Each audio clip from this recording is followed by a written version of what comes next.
মাঝে মাঝে মানুষের লাইফে তো দুঃস্বপ্ন আসে। তুমি না চাইলেও তোমার লাইফে নানা রকম দুঃস্বপ্ন আসবে। সেই দুঃস্বপ্নেও কখনো আমি এটা ভাবতে পারিনি, বা দুঃস্বপ্নেও আমাকে কেউ কোনো দিন এটা বোঝানোর চেষ্টা করেনি যে এমন দিন আসতে পারে যেদিন হয়তো অক্ষয় কুমারের সিনেমা হিমেশ রেশমিয়ার সিনেমার থেকে কম শো পাবে, এবং তার থেকেও বড় কথা সানি দেওয়ালের সিনেমার জন্য অক্ষয় কুমারের সিনেমাকে চাপে পড়তে হবে। মানে একটা মানুষের স্টারডাম কতটা ভয়ঙ্কর জায়গায় নেবে এলে। এই জন্যই বলে যে কারোর সাফল্য সবসময়ের জন্য থাকে না। অক্ষয় কুমার সবথেকে বড় উদাহরণ। 4-5 বছর আগে Akshay Kumar one and only একটা ব্র্যান্ডে পরিণত হয়েছিল। আজকে দেখো কোথায় নেবে এসেছে স্টারডামটা। এবং এবং ব্যাপারটা কিন্তু এমন নয় যে অক্ষয় কুমার খুব বাজে বাজে সিনেমা করছে। অক্ষয় কুমারের শেষ 2 বছরে প্রত্যেকটা সিনেমা ভালো হয়েছে, প্রত্যেকটা কাজ ভালো হয়েছে। অনেক হিরো বা সিনেমার থেকে কিন্তু অক্ষয় কুমারের সিনেমা ভালো হচ্ছে। অডিয়েন্স মানে পুরো টেকেন ফর গ্র্যান্টেড নিয়ে নিয়েছে যে এর সিনেমা যাওয়া কোনো সিরিয়াস ব্যাপার নয়, ও পরে পেয়ে যাবো, আর এ তো এমনি অ্যাভেলেবেল, এরকম একটা জিনিস হয়ে গেছে। সলমান খান এবং অক্ষয় কুমার এই দুজন নিজের কেরিয়ারকে, নিজের স্টারডামকে এবং নিজের অডিয়েন্সকে সিরিয়াসলি নিচ্ছে না, এবং যার ফল এই দুজনকে বারবার ভুগতে হচ্ছে। অথচ দুজনেরই পোটেন্সিয়াল রয়েছে ভয়ঙ্কর কিছু করে দেখানোর। একজনের পোটেন্সিয়াল রয়েছে বছরে সব সিনেমা এনে সবকটাকে সুপারহিট দেওয়ার, আর একজনের ক্যাপাবিলিটি রয়েছে আজকের দিনে দাঁড়িয়ে 650-700 কোটি এক একটা সিনেমা কামানোর। কিন্তু দুজন সিরিয়াসলি না নেওয়ারই আজকে ফল আমাকে দেখতে হচ্ছে এই দুজনের ক্ষেত্রেই।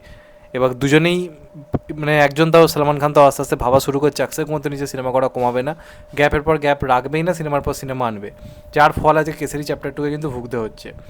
আমার কালকে এত মুড অফ ছিল, সাধারণত আমি অ্যাডভান্স বুকিংয়ের ভিডিও যেদিন সিনেমা রিলিজ হয় তার আগের দিন রাত্রিরে করার চেষ্টা করি, আর্লি এস্টিমেট দিয়ে থাকি। কিন্তু এটার এত বাজে রেসপন্স, আমি কালকে রাত্রে ভিডিও করার মতো মানে মোটিভেশন পাইনি। কারণ এই সিনেমাটা খুব ভালো কাজ হয়েছে। আজকে যদি এটা একটা কোনো খাজা সিনেমা হতো, অ্যাডভান্স বুকিং জঘন্য হচ্ছে, ট্রেলার বাজে হয়েছে, আমি মেনে নিতাম। কিন্তু একটা ভালো সিনেমা, এরকম একটা মানে ভয়ঙ্কর একটা ইস্যু নিয়ে সিনেমা, প্লাস হলিডে রিলিজ, আজ কিন্তু গুড ফ্রাইডে, পুরোপুরি ছুটির দিন বলা যেতে পারে, অনেকের ছুটি, তা সত্ত্বেও এতটা বাজে রেসপন্স জাস্ট আশা করা যায় না। এবং এটা দেখে আরও হতাশ হলাম যে এর থেকে বেশি ব্যাডাস রবিকুমার শো পেয়েছে। ব্যাডাস রবিকুমার নিজেদের প্রথম দিনে যেদিন রিলিজ হয় সেদিন শো প্রায় 5,500খানা মতো, 5,500খানা শো পেয়েছিল। জাট প্রায় শো পেয়েছিল 10,000-এর ওপরে। সেখানে দাঁড়িয়ে এই সিনেমাটা প্রথম দিনে শো পেয়েছে 4,400খানা। ভাবো অক্ষয় কুমারের সিনেমা, যে বছরে প্রত্যেকটা সিনেমা সুপারহিট দিত এককালে, তার সিনেমার আজকে গ্রহণযোগ্যতা কত মানে কতটা কমেছে। তার প্রোডাকশনকে তুমি বাদ দাও, অক্ষয় কুমার নামটাই তো এনাফ। আজকে তার সিনেমার গ্রহণযোগ্যতা এরকম যে জাটকে সরিয়ে কেউ এই সিনেমাটাকে এক্সট্রা শো দিতে চাইছে না। এবার পুরোটাই নির্ভর করছে ওয়ার্ড অফ মাউথ ওপর, পজিটিভ ওপর। এবং ওয়ার্ড অফ মাউথে যে বিরাট কিছু কাজে লেগেছে তা কিন্তু না, তার কারণ যে প্রিভিউ দেখানো হয়েছিল অডিয়েন্সকে, সেটা থেকে যথেষ্ট পজিটিভ রেসপন্স এসেছিলো, রীতিমতো বিভিন্ন জায়গা থেকে পজিটিভ রিভিউ আসছিল। তারপর কিন্তু যে অডিয়েন্স ঝাঁপিয়ে পড়েছে টিকিট কাটার জন্য তা কিন্তু নয়। এবং বলে রাখি এই সিনেমাটার কিন্তু অ্যাডভান্স বুকিং বিট করতে পারেনি জাটকে। জাস্ট ভেবে দেখো, যার একটা মাসি কমার্শিয়াল মশালা মুভি ছিল, প্লাস সানি দেওয়ালের সোলো হিরো হিসেবে বলাতে পারে দীর্ঘদিন পর একটা সিনেমা। আমি গাদার টুর কথা বাদ দিচ্ছি কারণ ওটা ফ্র্যাঞ্চাইজ মুভি ছিল, তা সত্ত্বেও তার সিনেমার এত ভালো রেসপন্স এসেছিল। অ্যাডভান্স বুকিংয়ে প্রায় 2.89 কারোর মোটামুটি কালেকশন করেছিল। আর এদিকে কেসারি চ্যাপ্টার 2 হলিডে রিলিজ করছে, franchise value Kesari, Kesari one superhit, সেটার পার্ট 2 আসছে এরকম একটা ইম্পর্টেন্ট ইস্যু নিয়ে ছুটির দিনে, সেটার বিট করা কি ধারে কাছে পৌঁছতে পারলো না যাদের বক্স অফিসের। মানে এইগুলো না চোখে দেখা যায় না, একজন না কেন এইগুলো চোখে দেখা যায় না। মানে কী অবস্থা স্যার অক্ষয় কুমারের, ভালো সিনেমা না চললে না প্রচণ্ড গায়ে লাগে। এবার এই সিনেমাটা আশা করবো ওয়ার্ড অফ মাউথ আজকে যদি অডিয়েন্সের তরফ থেকে ভালো আসে, এই সিনেমাটায় কিন্তু শনিবার এবং রবিবার একটা মিরাক্কেল ঘটাতে হবে। মানে হিউজ একটা জাম নিতে হবে বক্স অফিসে। আজকে হয়তো খুব একটা বেশি আমার মনে হয় না কালেকশন আসবে বলে, স্পট বুকিংয়ের ওপর অনেকটা নির্ভর। যদি ডবল ডিজিট কালেকশন হয়ে যায় বুঝতে হবে এই সিনেমার ভাগ্য যথেষ্ট ভালো। কারণ অ্যাডভান্স বুকিং যা এসছে এই সিনেমা ডবল ডিজিট হওয়ার কথা নয়। যদি অডিয়েন্স সাপোর্ট দেখায় আজকে স্পট বুকিং যদি মারাত্মক কিছু ঘটে তাহলে এই সিনেমা ডবল ডিজিটে পৌঁছতে পারে ফার্স্ট ডেতে, যেটা মানে হলে অবাক হয়ে যাবে, নিজেও যাব। আর অন্ততপক্ষে এই সিনেমাটায় কিন্তু রবিবার এবং শনিবার দিনকে ভয়ঙ্কর রকম জাম নিতে হবে, হিউজ জাম নিতে হবে। ওই 12 কোটি 10 কোটিতে থেমে থাকলে হবে না, মিনিমাম 20-25 কোটি করে কালেকশন করতে হয় দুটো দিনে, যেটা হওয়া তো আমার মনে হচ্ছে খুব ইম্পসিবল। অথচ অক্ষয় কুমারের বাজে সিনেমা দেখো কতটা আস্তে আস্তে ডাউনফলটা এলো।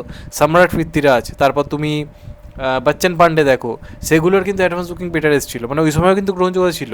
ওই সময় যদি একটু সিরিয়াস হতো অক্ষয় কুমার, যদি গ্যাপ নিয়ে এই সিনেমাটা আজকে আনতো, অন্তপক্ষে 7-8 মাসের গ্যাপ নিয়ে যদি শুধু এই সিনেমাটা যদি আজকে আনতো, দেখতেন গ্রহণযোগ্যতা অন্যরকম হতো। এত অ্যাভেলেবেল হয়ে যাচ্ছে অক্ষয় কুমার, এত এত সিনেমা আনছে যে লোকে বিরক্ত হয়ে যাচ্ছে, এবং তার ফল আজকে ভুগতে হচ্ছে।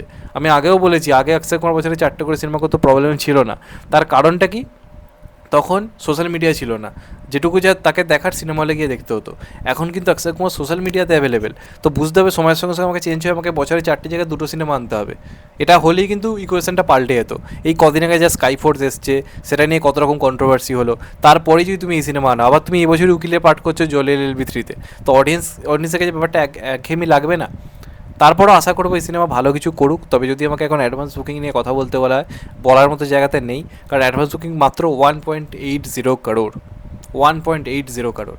অক্ষয় কুমারের সিনেমা, হলিডে রিলিজ, কেসরি ফ্র্যাঞ্চাইজের সিনেমা, থার্মাল প্রোডাকশনের সিনেমা, এত ভালো পজিটিভ ওয়ার্ড অফ মাউথ, তারপর এত বাজে রেসপন্স, তুমি কী বলবে এরপরে?